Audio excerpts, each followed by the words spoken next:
Thank you, Almitri by Zoom. Good morning and welcome to the Sunday morning service of the Unitarian Universalist Fellowship of San Miguel de Allende. My name is Knox and I'll be the service leader today. We are located on the lands of the Chichimeca, Otomi, and Nahua peoples, and we are making community by Zoom all across North America. We welcome all who are joining us today, wherever you are, whatever your religious background or lack thereof, and whoever you love. You can bring your whole self here. After the service, those on Zoom are invited to stay connected to visit with our guest minister for a group discussion after today's sermon. Those who are with us here at the Aldea this morning can join us over here for coffee and cookies after the service. If we have any visitors here today, would you please stand so we can see who you are and personally greet you at coffee hour? No visitors? Oh, here's a... Thank you, welcome. And if we have any visitors on Zoom, please type your name and where you are in the chat box. Our flowers today are provided and arranged by Cynthia Sterling. After the service, these flowers will be brought to a member chosen by our care team. If you would like to provide flowers for an upcoming service, please see our head usher, Diana Weiner, who's right here in the back waving. Also, if you need a name tag made or want to sign up to receive our newsletter, you can speak with Diana. We do record our Sunday services. You can find our previous service recordings on youtube.com when you type in UUFSMA. Or you can find them on our website, UUFSMA.org. And while you're on our website, you can see the various events sponsored by the fellowship. And you can get information on how you can become a member. Our guest speaker today is UU Minister Reverend Tania Márquez. She is a hospital chaplain in San Diego, California, and a good friend to our fellowship. She is here by Zoom this morning. Welcome, Tania. Good morning. So let us light our chalice with these words. How wonderful it is that we are here on this planet, here in this sanctuary, both physical and virtual, but here in the company of one another. Let us leave the to-do list at the door. Let us bring back our minds from past thoughts and for future plans.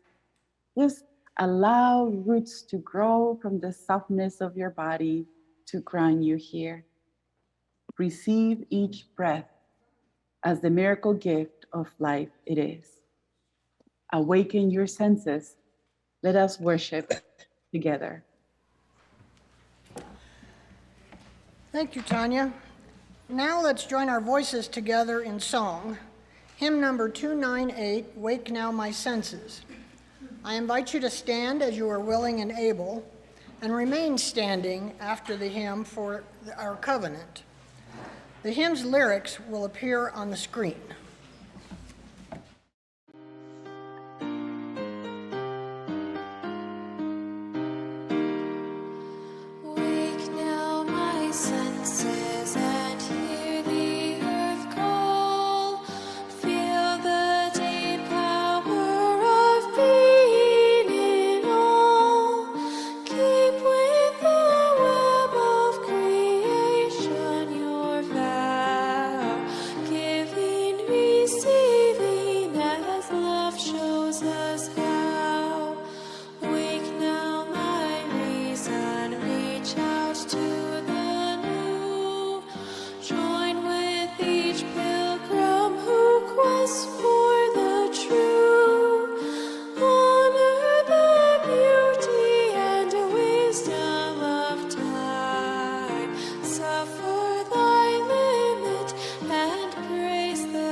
Please remain standing.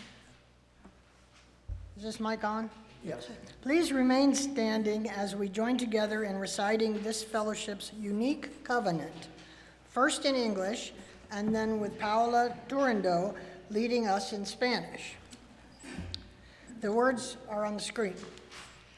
We respect the interdependent web of life and work for a just and peaceful world. We encourage the search for truth and meaning, strive for compassion in our relationships, and seek values that will benefit our lives and the lives of others. This is our covenant. Respetamos todos los estilos de vida dentro de su red interdependiente y trabajamos por un mundo justo y pacífico. Alentamos la búsqueda de la verdad y la comprensión total. Nos esforzamos por mantener compasión en nuestras relaciones y buscamos valores que beneficien nuestras vidas y las vidas de los demás. Este es nuestro convenio.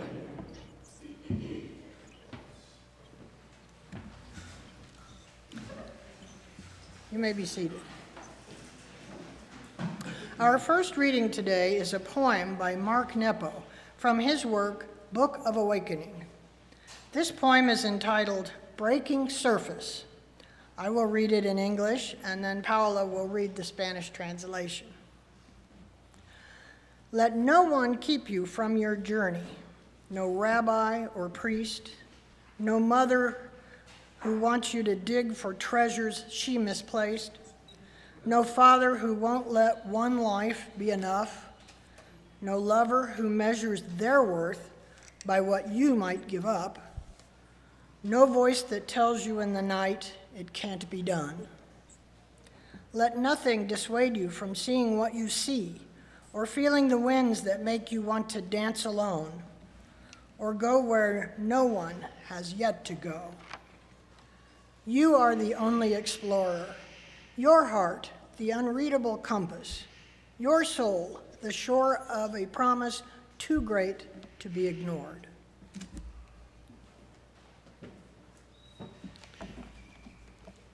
Que nadie te aparte de tu viaje, ni rabino ni sacerdote, ni la madre, que quiere que busques tesoros que ella perdió, ni el padre, que no dejará que una vida sea suficiente, ni un amante que mida su valor por lo que pudieras renunciar, ni una voz que te diga en la noche que no se puede lograr, que nada te disuada de ver lo que ves o sentir los vientos que te hacen querer bailar solo o ir a donde nadie todavía ha ido. Eres el único explorador, tu corazón, la brújula ilegible, tu alma, la orilla de una promesa, demasiado grande para ser ignorada.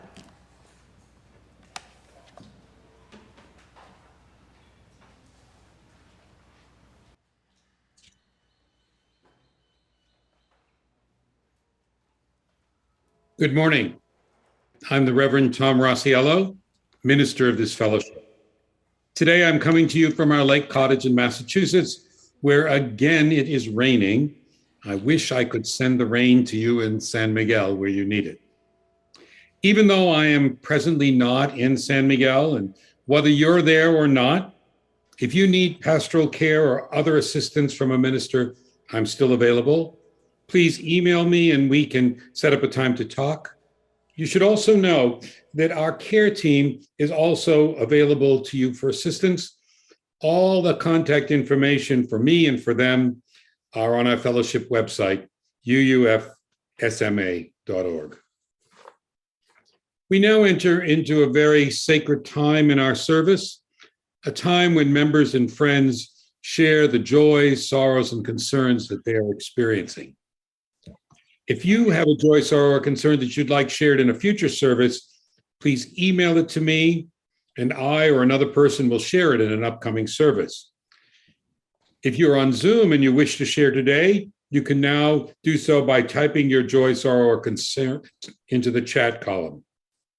Some folks may have also written a joy, sorrow, or concern on a card as they came into the service this morning at the Aldea, and those will be shared after I complete the ones I have. As we share each joy, sorrow, or concern, a candle will be lit at the Aldea, indicating that that joy, sorrow, or concern is held in all of our hearts this morning. Once again, we wake up on a Sunday morning with the news of yet another mass shooting. 2 killed and 28 injured in Baltimore. Gun violence is at epidemic proportions. Remembering those killed, mourning the loss is not enough. This candle is a candle of commitment to support sensible gun control legislation that has proven to save many lives. This next candle we light in solidarity with the groups whose rights have been diminished by the recent US Supreme Court's decisions. The LGBT community, women, students of color for whom affirmative action programs represented a path to a good education and all that flows from that, and leads us to a less radically stratified society, less racially stratified society, and former students so buried in student debt that they're unable to make ends meet. It is a candle of sorrow as we witness the rolling back of efforts to make the United States a more diverse, inclusive, fair, and just society. Yet amidst the struggle and the pain, there is also hope and joy. This last week, we'd light this candle for the work of our UU General Assembly. Several of us from the San Miguel congregation attended in Pittsburgh. There we learned together, worshiped together, celebrated the tough work of ministry, and recognized the milestones of ministers and religious educators and musicians who have served our congregation so well for many years. We voted on actions of immediate social witness, supporting the Dreamers, healthcare equity, and opposing the construction of a massive police training facility. We centered the people and the cultures of those often in the past on the margins of our denomination and made decisions for our denomination which will lead us into a new chapter of Unitarian Universalism. And in our own community, we have many joys this morning. We light a candle of congratulations to Dan Neuspiel, who was one of the winners of the UU's for Jewish Awareness sermon competition for the sermon that he preached here in San Miguel in our congregation last April. Some of you know that Liz Stone was hospitalized this week, but she's doing great, and she should be coming home from the hospital today. Tests showed she had a very treatable gastrointestinal problem and is on the mend. She is in good spirits and overjoyed to have the support of friends, family, especially her daughter, Lauren, who has been with her throughout all this. Our next candle is also one of joy for Donna Sherbrooks, who I saw is with us this morning and is doing great after her treatment. She's still in Connecticut, supported by her friends there. She's done well with surgery and chemo and rehab, and says she really doesn't need physical care anymore. And using a walker, she can go to stores and restaurants and visit with friends. She says she's feeling very lucky. Our next candle sends good thoughts once again to Joan Wolfe, who in her words is riding the wave of recovery with wonderful support from her son, family, and friends, and a very positive attitude. And now go over to the Aldea to Kathy to see if there are any joys and concerns that were submitted this morning. Good morning. And how am I going to do this? I'm going to put this down. First, we have a candle of great joy for Michael Burnett and Ann Kuffner, who are celebrating their 32nd wedding anniversary tomorrow.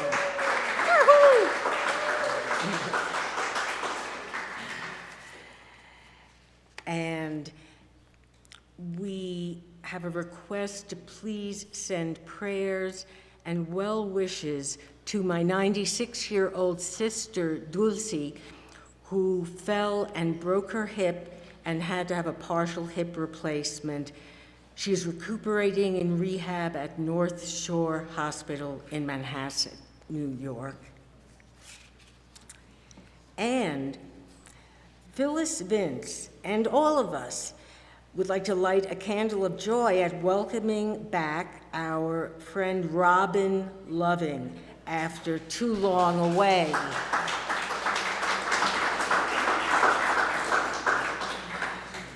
And we have one more candle of joy for being visited and welcoming back Diana Amaya, who has been away for a long time. And now I'm just going to check in chat.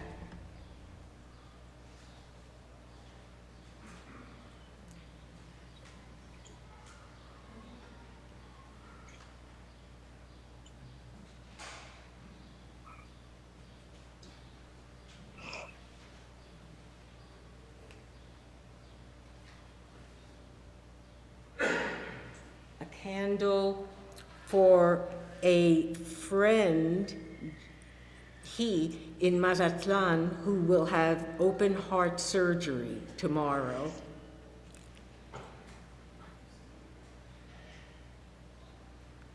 From Francisco Javier, concern for my father's health.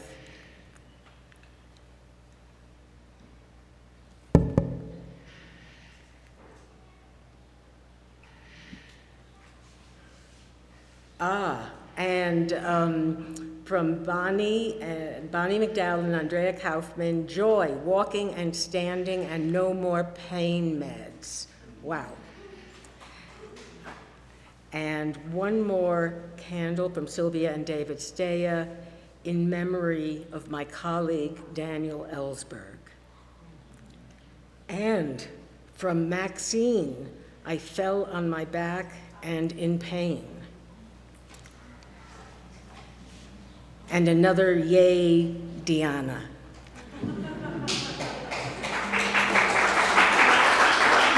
And now we go back to Tom. Once again, we light our blue and yellow candle for all those who lost their lives, lost loved ones, or been injured or displaced by the unjust and unprovoked war in Ukraine. And finally, we light a candle for all those joys, sorrows, and concerns that are held deep in our hearts this morning, but remain unexpressed. Let us carry with us these joys, sorrows, and concerns into a time of prayer, meditation, and reflection, guided by music, feeling the love of community and remembering we are there for each other in good times and in bad.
Our second reading today is from the late American poet William Stafford. It is a poem entitled, "You, reading this, be ready." I will read it in English, and then Paola will read the Spanish translation. Starting here, what do you want to remember? How sunlight creeps along a shining floor? What scent of old wood hovers? What softened sound from the outside fills the air? Will you ever bring a better gift for the world than the breathing respect that you carry wherever you go right now? Are you waiting for time to show you some better thoughts? When you turn around, starting here, lift this new glimpse that you found. Carry into the evening all that you want from this day. Keep it for life. What can anyone give you greater than now? Starting here, right in this room, when you turn around.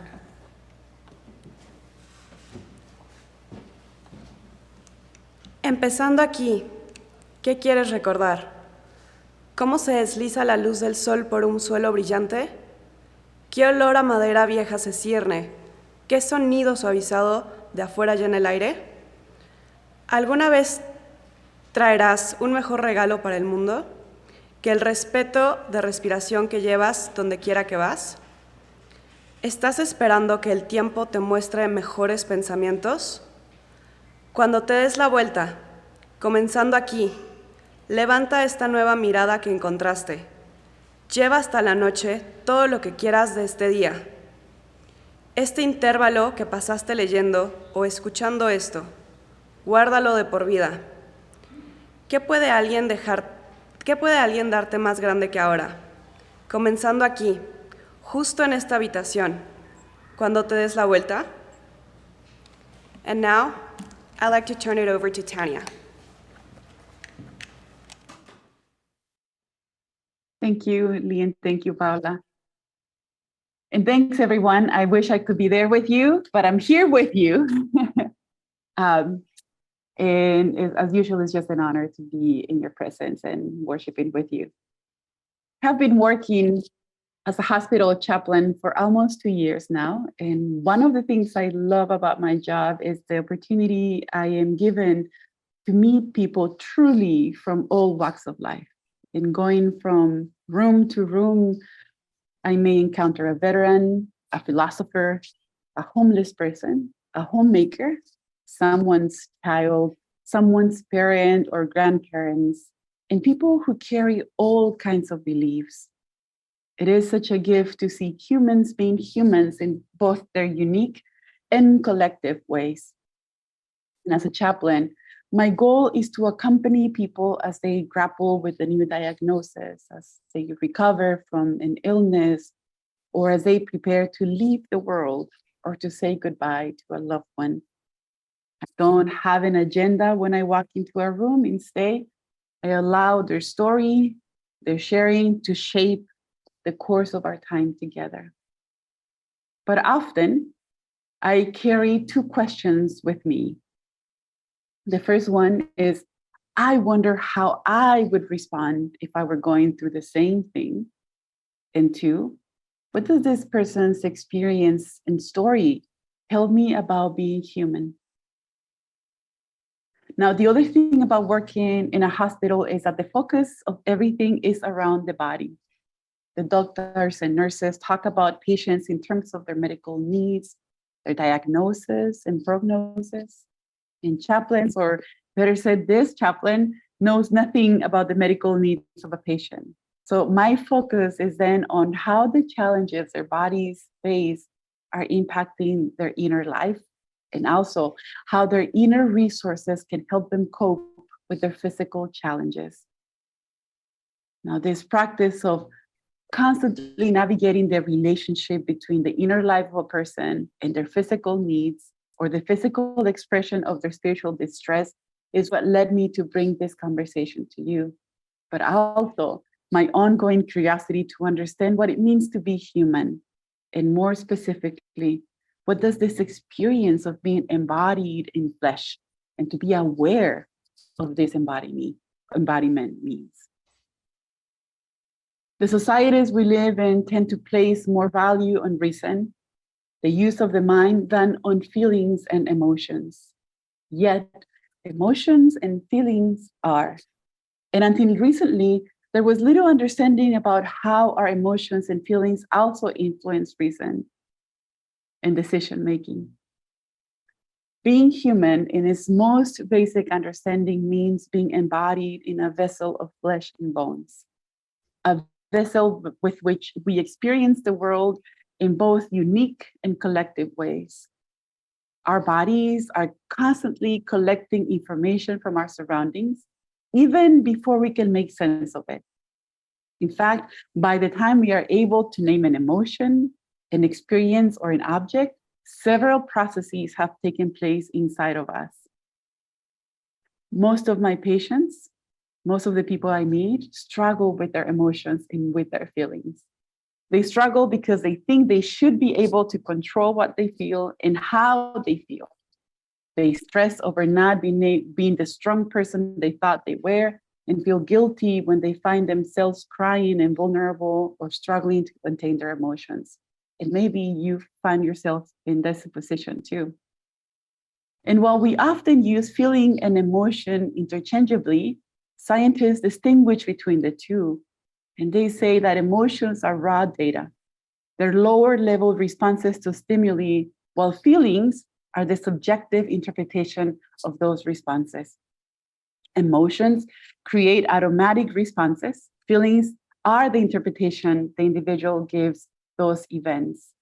In a conversation with Dr. Antonio Damasio, the interviewer asked him and gave this example. So if you're driving on a road and you see a car coming, towards you on the same lane, there's an immediate response that allows you to veer to the side or to try to avoid a collision.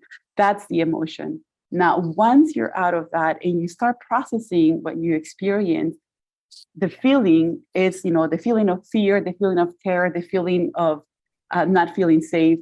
That's the interpretation of the emotion. So feelings come after emotions. But bodies feel, and bodies feel all the time. Not all of the things that we sense will turn into a strong emotion, but our bodies are sensing the world all the time. Our brains receive the overwhelming amount of information that our bodies sense and turn it into information that help us act, behave, and be in social environment like ours. And you probably heard about how our bodies regenerate every 7 years. And well, it's not like a deadline where cells all of a sudden are like, hey, our time's up. It's been 7 years. We need new ones. And then boom, all of your cells replaced by new ones. But what it means is that different parts of your body have a different timeline for cell replacing. For some, can be a few days. For others, months. And for some others, years or decades. Now, I like to think of this as the fact that our bodies are constantly participating in the co-creation of itself, of themselves. Isn't that fascinating? Allow yourself to be amazed by the fact that within you, there's a whole world, both physical and metaphysical, that is also worthy of awe, that is mysterious and often unperceivable. In the reading from Mark Nepo, he reminded us, you are the only explorer, your heart, the unreadable compass, your soul, the shore of a promise, too great to be ignored.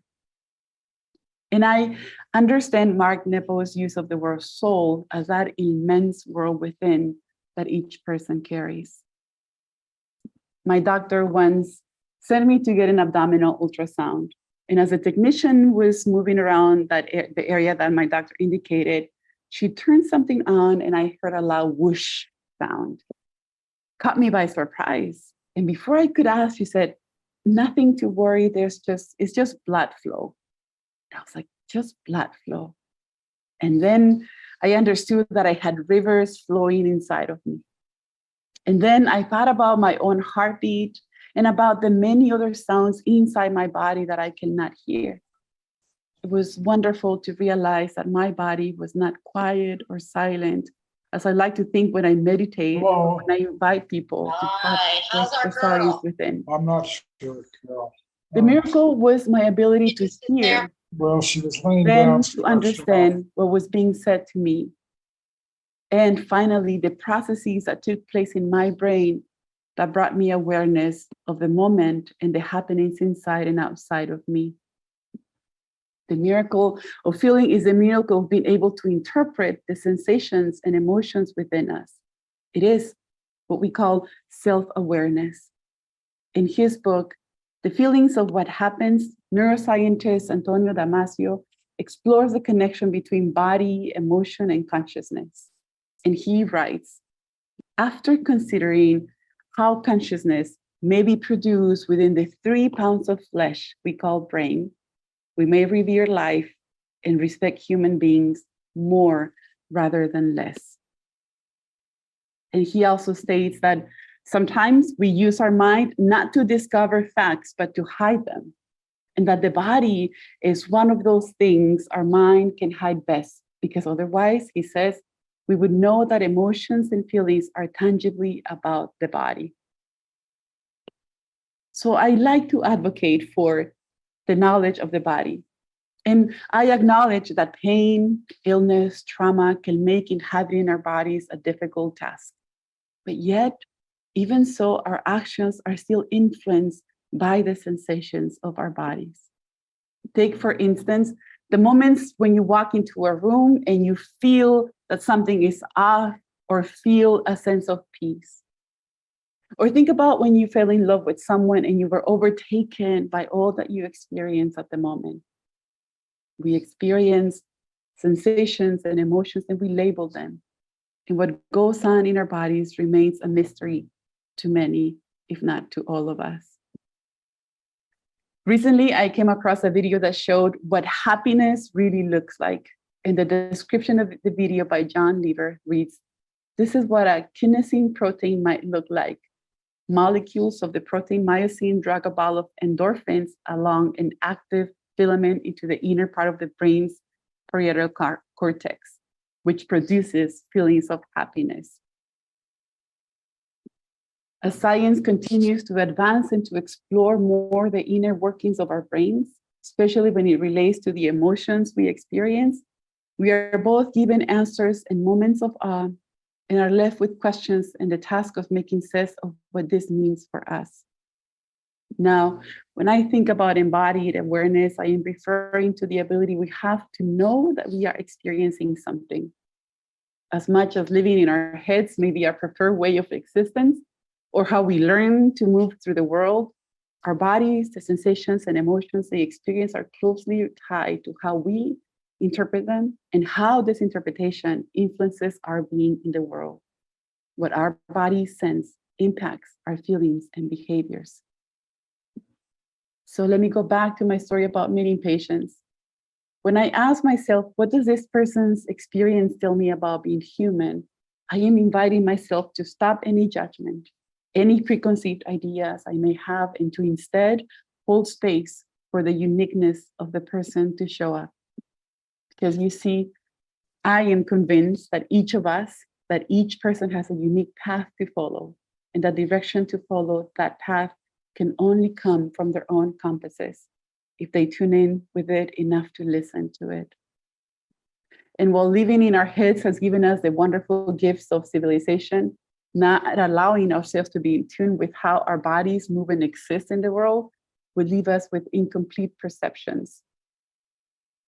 There are so many things that we humans have been able to achieve, knowledge and discoveries about the world we live in, but we are still surrounded by mystery. I wonder how we may be different in how we understand ourselves and one another if we brought curiosity to the forefront. When I ask, what does this person's experience tell me about being human? I'm not seeking a definite answer.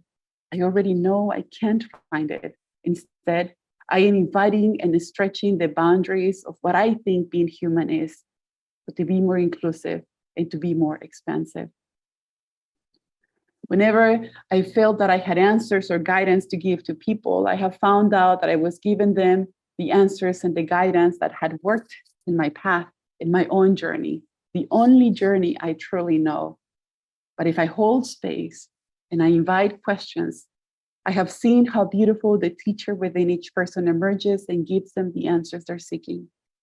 And I learn in the process too, because as I hear people come up with their own answers, ones that are different from my own, I am given the opportunity to remember that There are many ways to be in the world.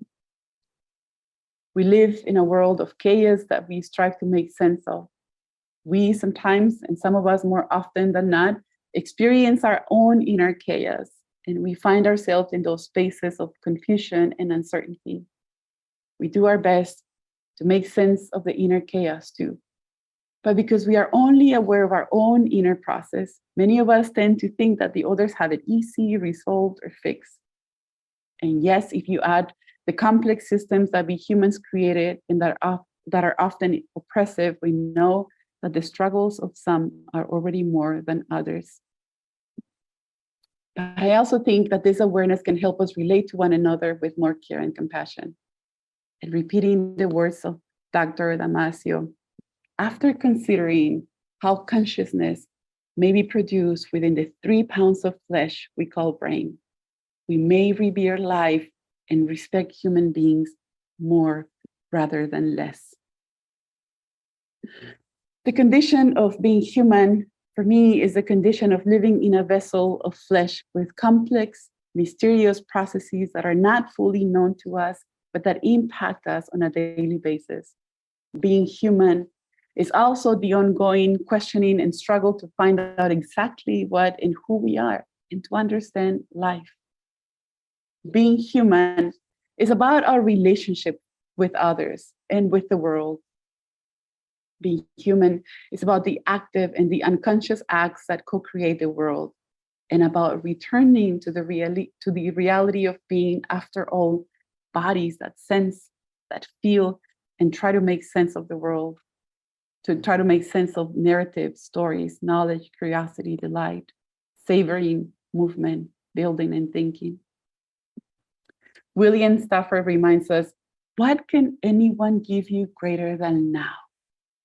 Because at the end, our bodies always only exist in this present moment where life happens outside of them and also within them at the same time. Being human is also about a mind that has the capacity to think in past tense or to plan for the future in a body that exists only in the now. As a chaplain, I accompany people in their witness to their unique experience, but I also often normalize their feelings. I have learned that if we can work through the shame or guilt they experience for feeling the way they feel, they too will feel more expansive and able to lean into the experience that their now is presenting them.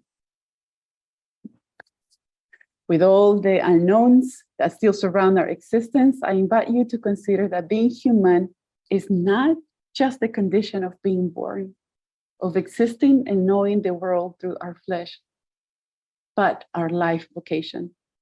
That being human is a becoming, a journey, a process of discovery, rediscovery, and co-creation, of leaning into the experience of life fully, of wondering about the world outside, the world within, and the vast individual worlds that keep us company, that sit next to us at church or at the dinner table. That being human is a condition of loving life, loving the world with all of its uncertainty, with all of its unanswered questions, with all the heartbreak, with the conviction to help heal others, with the understanding, perhaps, that the mystery behind it all may never be fully revealed to us, but yet it calls us over and over again to love, to the experience of being both the lover and the beloved.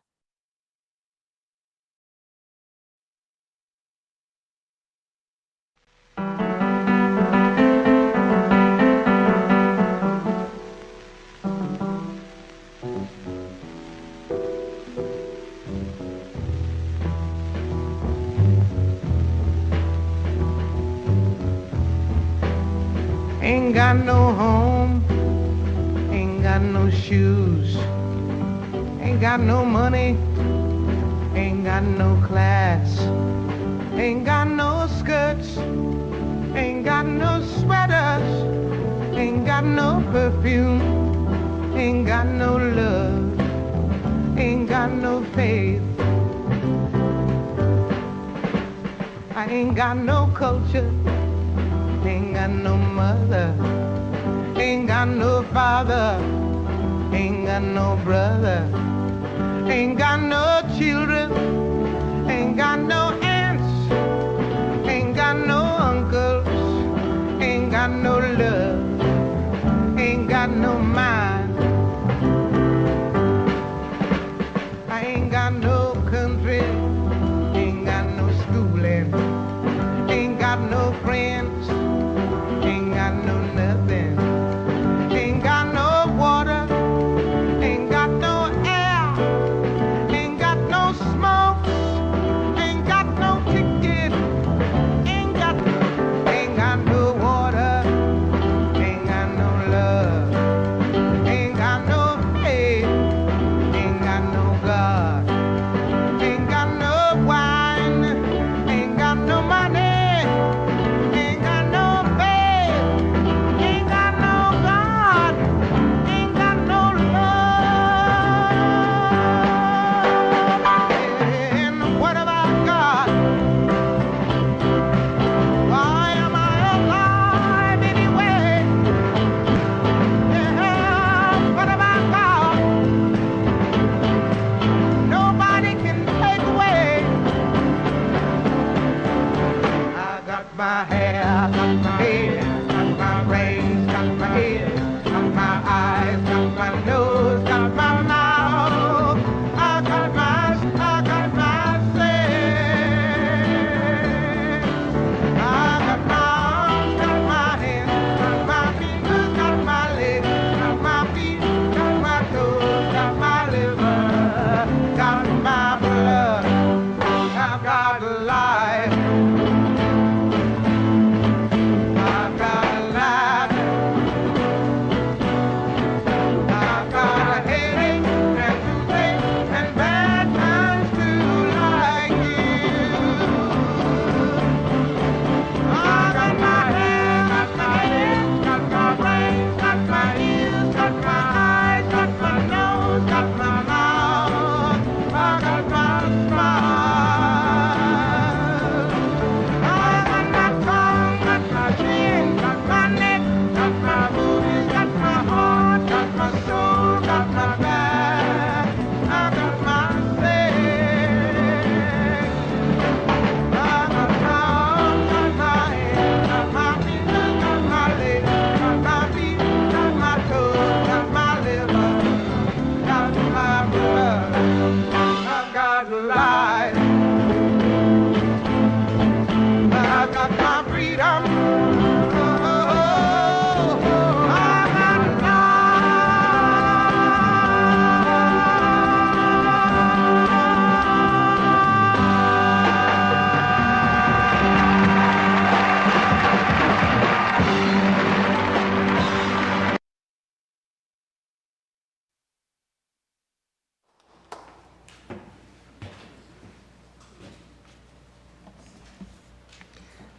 Thank you, Reverend Marquez and Nina Simone.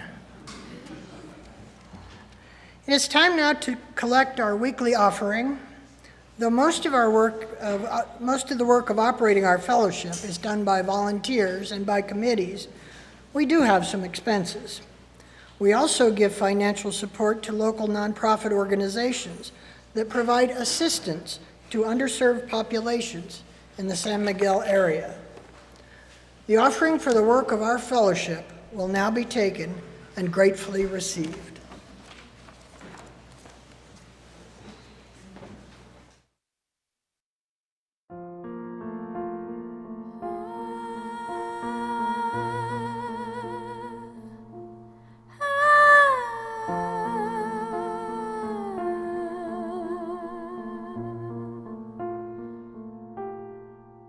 De ti yo recibo, a ti te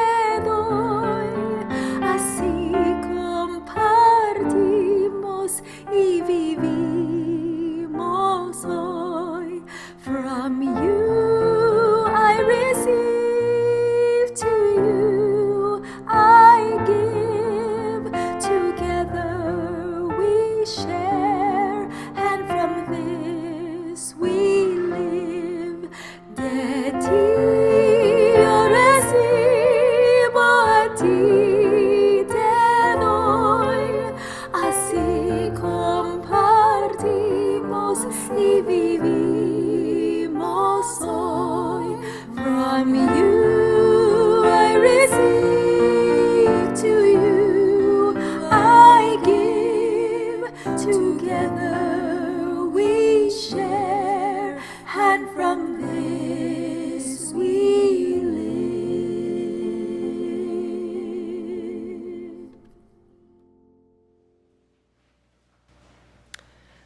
Let's join our voices together again in song. Hymn number 368, Now Let Us Sing. And this is a new one for us. So just listen to the opening part of the video to catch the tune, and then Diego will start it again with all of us singing. I invite you to stand as you are willing and able. The lyrics will appear on the screen.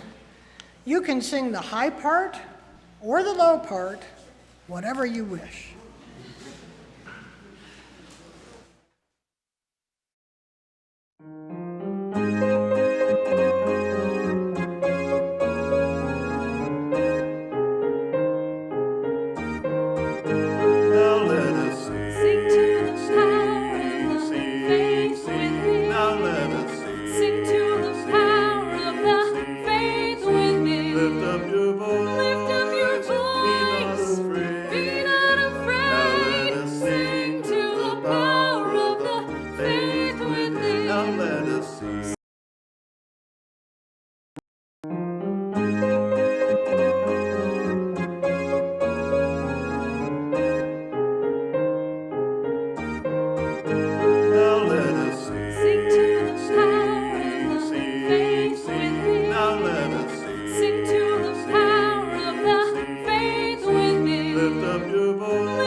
And now we extinguish our chalice. Take from this past hour what will serve you well: a word, a smile, a thought, the warmth of this community. Let it accompany you and remind you that you are not alone on this journey, on knowing the world, on wondering about life. With gratitude for our time together this morning, may you be blessed, may you be safe, may you be at peace.